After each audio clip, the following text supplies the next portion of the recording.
बिस्मिल्लाहिर्रहमानिर्रहीम। अस्सलाम वालेकुम। उम्मीद है आप सारे अच्छे होंगे। और जैसे कि आपको पता है हमारा पंक्चुएशन का लेक्चर चल रहा है।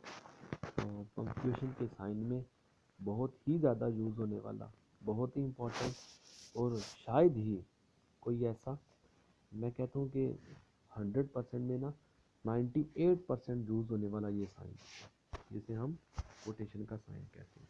बहुत ही इम्पोर्टेंट आज का लेक्चर, बहुत ही ज़रूरी समझने वाला है। आप लोग अगर अटेंटिव रहेंगे, अगर मुतवज्जो रहेंगे, अगर आप पूरी तवज्जो आज के लेक्चर को देंगे तो इंशाल्लाह ताला आप इसे अच्छी तरह समझने के काबिल हो जाएंगे। तो मैंने इसे पॉइंट्स के साथ मैंने बताया है कि हमने किस किस तरह हमने कोटेशन मार्क यूज़ करने। बाकी आप उर्दू को देख सकते हैं, मैंने एग्जांपल समझाने के लिए सबसे पहले मैंने कोटेशन मार्क के लिए किरदार की बातों के लिए। अच्छा, किरदार की बातें क्या है? अगर आप लेसन में देखें ना तो कुछ लेसन ऐसे हैं कि जिसमें राइटर ने करेक्टर्स भी डाले हुए हैं। जैसे कि लेसन नंबर 1 की मिसाल दे दूँ, लेसन नंबर 1 में आपको पता है नॉर्मन का करेक्टर है, आर्थर का करेक्टर है और मिस्टर स्टीवर्ट का करेक्टर है। खैर जो भी करेक्टर्स हैं। अच्छा, अब जब करेक्टर बात करता है, जब भी करेक्टर बात करेगा, नॉट राइटर, जब भी करेक्टर बात करता है, हम करेक्टर की बात को हाईलाइट करने के लिए इन्वर्टेड कामा का यूज़ करते हैं, जो कि साइन बड़ा है। अब ये एक बात आप ध्यान में बिठा लें, मैंने इतनी कोई मुश्किल बात नहीं की कि आपके माइंड में ना बैठ सके। मैंने क्या कहा है, जब भी करेक्टर बात करेगा, करेक्टर बात जब भी करेगा, आप उस करेक्टर की बात को इन्वर्टेड कामा में डालेंगे, ठीक है। और जब राइटर बात करेगा, आप राइटर की बात को कामा के बगैर लिखेंगे। मिसाल है, आप याद रखना, आप इन्वर्टेड कामा का इस्तेमाल तब ही कर सकते हैं, आप कोटेशन मार्क का इस्तेमाल तब ही कर सकते हैं जब आपको लेसन की वोकैबुलरी, लेसन की राइटिंग, लेसन की समझ अच्छी आई हुई है, लेसन की ट्रांसलेशन अच्छी आई हुई है। तब आप इन्वर्टेड कामा का इस्तेमाल, कोटेशन मार्क का इस्तेमाल आप बिल्कुल बगैर झिझक के, बगैर हिचकिचाहट के आप इस्तेमाल कर सकते हो। तो चले मैं इसे अटेम्प्ट करने की कोशिश करता हूँ। तो देखें, do you not perceive, example में मैंने किरदार की बात, do you not perceive answer the camel man. अब मैंने एग्जाम्पल दी है द पुलिस टू एक्स से। अच्छा, do you not perceive, do you not perceive answer the camel man, I wish to show you वगैरह वगैरह। आगे मैंने डाट डाल दी है कि हमारी बात कंटिन्यू थी, मैं सिर्फ आपको समझाना मकसद है। अच्छा, डू यू से देखें तो आप ये इन्वर्टेड कामा में है, और जबकि आंसर द कैमल मैन यहाँ पे कामा क्लोज है, नहीं कामा पड़े हुए। I wish to show you, यहाँ पे फिर कामा स्टार्ट हो रहे हैं। वही बात अगर आपने बात मेरी तवज्जो से सुनी है, क्या जब भी करेक्टर बात करेगा, अब do you not perceived, do you not perceive, sorry perceive, do you not perceive.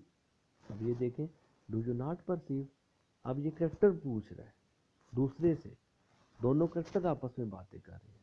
Do you not perceive, क्या आपने परसीव, क्या आपने फील नहीं किया, क्या आपने महसूस नहीं किया। अब एक करेक्टर ने बात की, दरमियान में राइटर बोल पड़ा, राइटर ने क्या किया, आंसर द कैमल मैन। अब ये राइटर हमें इंफॉर्मेशन दे रहा है, answer the camel man, camel man ने जवाब दिया, जबकि बोलने वाला character do you not perceive, ये करेक्टर की बात थी, आंसर द कैमल मैन ये एक राइटर की बात थी। राइटर की बात को कामा में नहीं लिखा जाता, करेक्टर की बात को कामा में लिखा जाता है। अब उस करेक्टर ने फिर दोबारा से बात की, कौन सी बात की, ये देखें, I wish to show you, I wish, जहाँ पे उसने फिर दोबारा से बोलना शुरू किया, फिर हमने करेक्टर की बात को कामा में पुट कर दिया, और जहाँ तक उसकी बात ख़त्म होगी तो हमने उसकी कामा को क्लोज कर देना, जहाँ से बात जो ख़त्म हो जाएगी हम उसकी कामा को क्लोज कर देंगे। जैसे कि यहाँ पे देखें, जहाँ जहाँ बात उसकी ख़त्म है। अच्छा, मैं फर्स्ट एग्जांपल भी दे देता हूँ। देखें, यहाँ से डू से अगर आप देखें तो डू से उसकी बात स्टार्ट हो रही है और परसीव तक उसकी बात ख़त्म हो रही है। Do you not perceive, perceive तक उसकी बात ख़त्म होगी, करेक्टर की बात, जहाँ पे उसने बात की कामा क्लोज, फिर राइटर बोला कामा हमने नहीं लगाने क्योंकि राइटर की बात के साथ कामा नहीं पुट करने, और उसके बाद फिर दोबारा जब करेक्टर बात स्टार्ट करेगा हमने उसे कामा के साथ स्टार्ट कर दिया। तो ऐसे है रूल नंबर 1 में कोटेशन मार्क का इस्तेमाल। क्या करैक्टर के साथ हमने जब भी करैक्टर बात करेगा हमने कोटेशन मार्क यूज़ करने हैं, जब राइटर बात करेगा हमने कोटेशन मार्क यूज़ नहीं करने।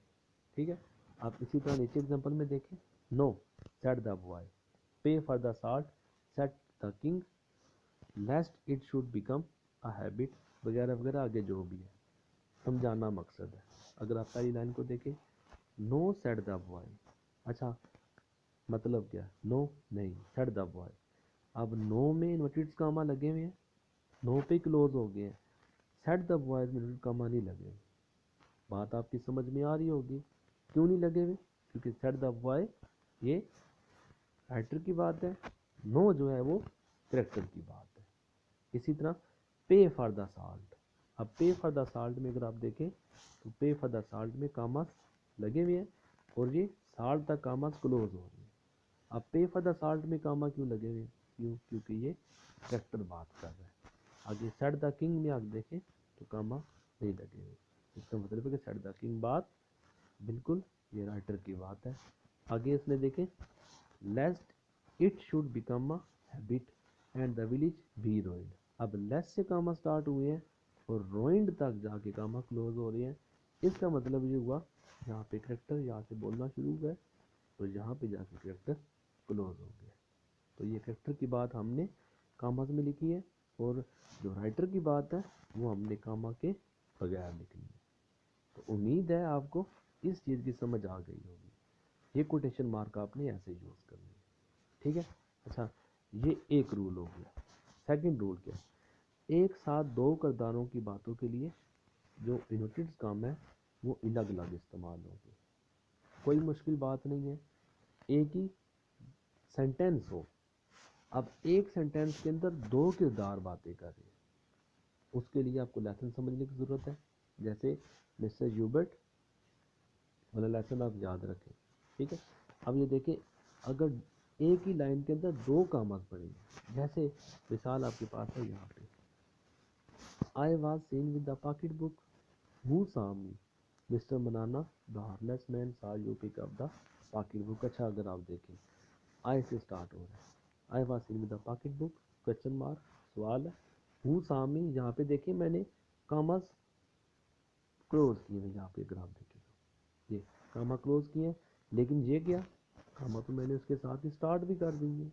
आगे आप देखें आपको दो कामा क्लोज लगेंगे, फिर दो कामा नेक्स्ट लाइन में फिगर भी शुरू होंगे। सॉरी इसके लिए कि थोड़ा सा मैंने क्लोज कर दिया, मुझे थोड़ा सा खुला करके दिखाना चाहिए था, लेकिन खैर मेरी बात आप तक पहुंच रही होगी। अच्छा क्वेश्चन तो ये है कि क्वेश्चन ये कामा स्टार्ट भी हुए हैं और ये कामा क्लोज भी हो गए यहाँ पे, ये क्यों, तो उसके साथ अगर आप देखें तो यहीं से ही कामा स्टार्ट हो रही है और यहाँ पे जाके कामा क्लोज हो रही है।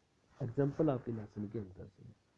अब वही बात है, अगर आप रूल को देखें, एक साथ दो किरदारों की बातों के लिए अलग अलग इस्तेमाल, इसका मतलब ये हुआ इस लाइन में हमारे पास जो करैक्टर है वो कोई और है, जबकि इस लाइन में हमारे पास करैक्टर जो है वो कोई और आ रहा है। यहाँ पे करैक्टर नंबर 1 है, जबकि यहाँ पे हमारे पास करैक्टर नंबर 2 आ जाता है।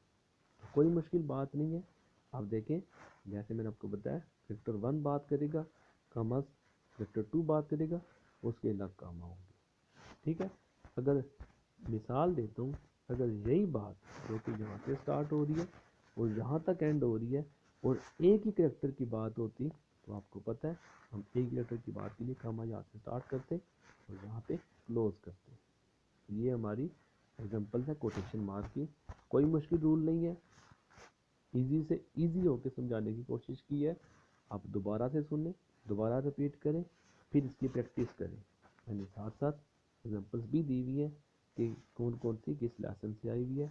आप इनको समझने की कोशिश करें, इस पर कोटेशन मार्क डालें और बार बार मैं एक ही बात कह रहा हूँ कि बाकी किसी भी साइन को छेड़ने की ज़रूरत नहीं है।